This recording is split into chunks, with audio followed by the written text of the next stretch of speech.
Welcome back to the channel. Don't forget to like, share and subscribe for more updates. Today we are create a perfect square in Photoshop. Rotate it 45 degree to form a diamond.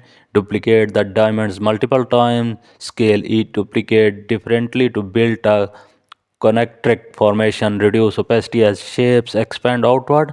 Also apply gradient overlay to the central diamond and add drop shadow to outer diamonds for layering.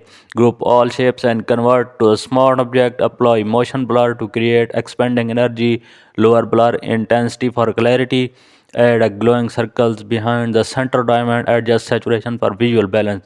Add noise textures for richness. Increase contrast for definition. These techniques produce a dynamic geometric energy burst from the